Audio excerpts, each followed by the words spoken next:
What is up, guys? This is Wim. Today I'm gonna show you how to turn a boring loop like this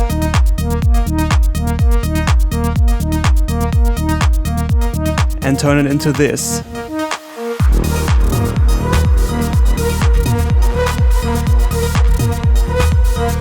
One more time.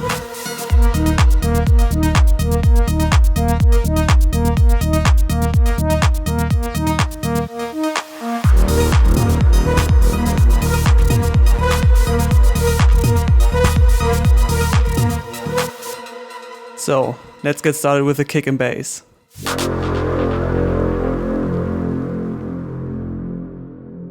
So let's see what is going on here. We have a kick and a bass which sounds like this. And after our process, it's gonna sound like this.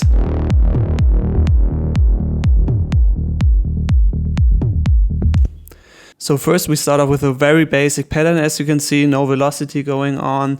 It's just a very simple patch from Diva, as you can see. Nothing too crazy. We have a little bit of EQing, some shaper box, which is doing the sidechaining here. And that's basically it. Now I took this pattern, I made it a little bit more interesting. As you can see, slightly more movement here, but it's still overall the same kind of groove. What I did here too is apply a little bit of velocity changes. I just played around while playing it live with a kick, and together it sounds like this now. Yeah, that already sounds way more interesting to me. And I also added a little bit of decapitated distortion, yeah, which helps overall to get it a little bit more interesting and analog. Very nice. So then we have a little bit of a tom groove going on here. As you can see, two different toms are playing. Toms are always a really good thing to add a little bit of groove. Just take your time to search for the perfect tom which fits exactly your track and possibly also the tuning of your track. So together it sounds like this now.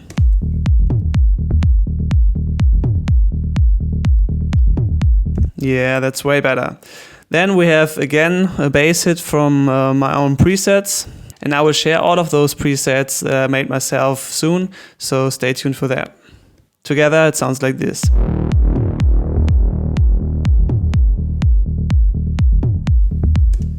So, we already came quite a long way. Let's have a look at the drums.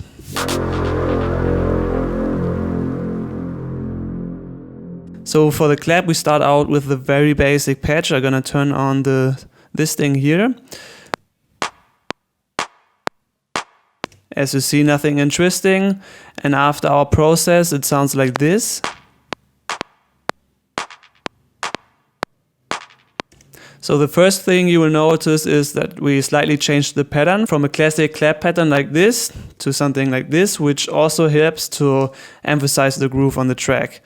Then I've added some delay, as you can see, with automations on every second hit. And I also animated the timing here and there to make it sound way more interesting. Maybe you can hear it.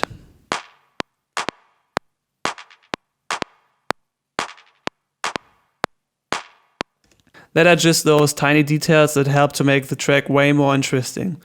So let's have a look at the head. We have a very basic 16 pattern here. Also nothing interesting with short notes. A little bit of side chaining, obviously cutting out the lows. Also one of the patches from my free Diva preset pack. Then, yeah, we changed the groove up quite a lot, as you can see. A little bit of velocity going on, and yeah, let's see how this sounds.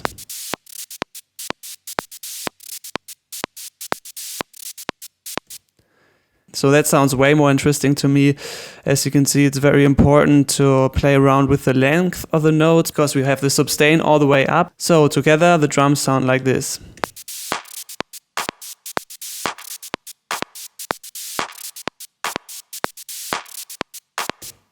Let's have a look at the synth sounds.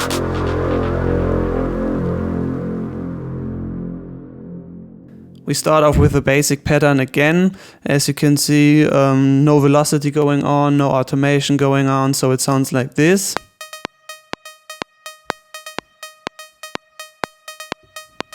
Yeah, just a little bit of EQing and some sidechaining. After that, I added the delay, which helps already a lot adding groove. The pattern actually stayed the same here. We added also some send reverb, and here it gets more interesting. We added some automations. Let's have a look. Yeah, we added the auto pan from the Diva. Obviously, you could also do that with the built-in auto pan in Ableton. Then we added some automation on the decay, which also is really important to keep the groove more interesting. Let's see if there's anything else going on. At the end, I did a little bit of a pitch automation here, and we also automated the cutoff.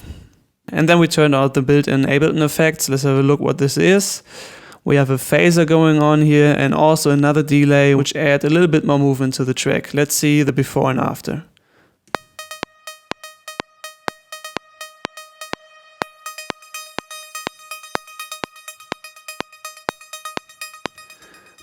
Oh, and one more thing I'm noticing here, we actually also added a second oscillator, which also makes the groove a little bit more interesting.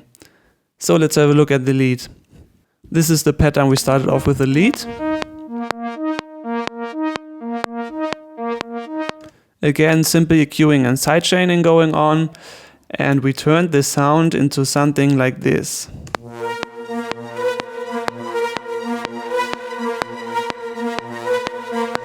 That sounds way better to my ears. So first off, we spreaded the notes out quite a bit, as you can see. Way more space in between the notes, a couple octaves up, a couple octaves down. And also I think we used a little bit of a different melody. So let's have a look before the effects.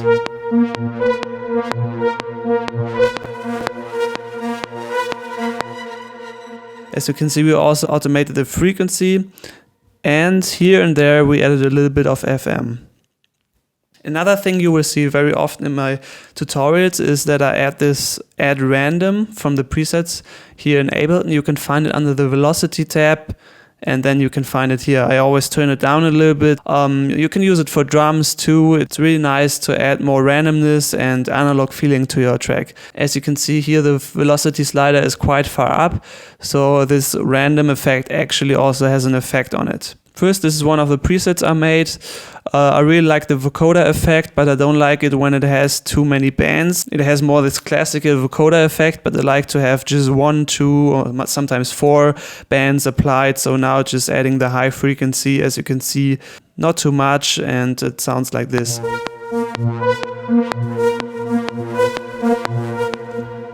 Obviously, you could also animate this and make it sound something like this.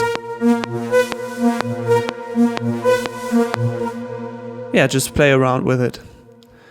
Then you can see one of my favorite plugin racks here is again the decapitator, which is adding more distortion. And this time I have something interesting, the crystallizer, maybe you know it. This is like a delay, but it has 1 octave pitched up notes. And yeah, it's definitely more interesting than a delay effect.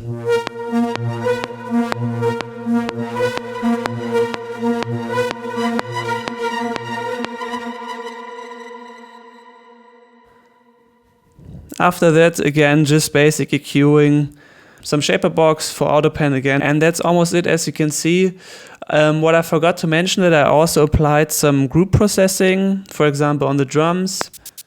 I turned this off here first, and then we have a little bit of compression going on. You can copy the preset if you have this plugin.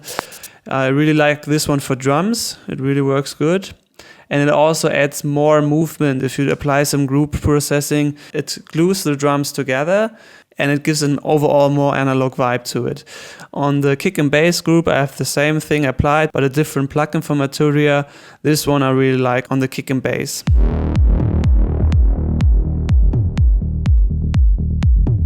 Get this really nice and pumping effect. And yeah guys, as you can see, it is that easy to start from a basic track like this and turn it into a complex sounding, analog vibe-ish techno track. I hope you enjoyed today's tutorial. If so, please leave a like and subscribe, and yeah, have a nice day. See you in the next one.